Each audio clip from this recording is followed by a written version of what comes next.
Secretary మాట్లాడు.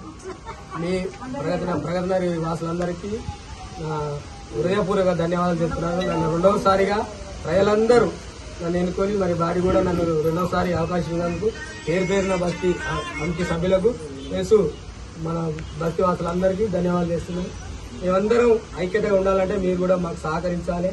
ఏదో తప్పులప్పులు జరిగినాయి దాన్ని ఇది దృష్టిలో పెట్టుకుని ఈ కాంచెల్లి తప్పులు జరగకుండా మేమందరం కలిసికట్టుగా ప్రజలతో కలిసి ఉండి పనులు చేస్తామని మీ అందరం కూడా ప్రమాణం చేస్తున్నాం.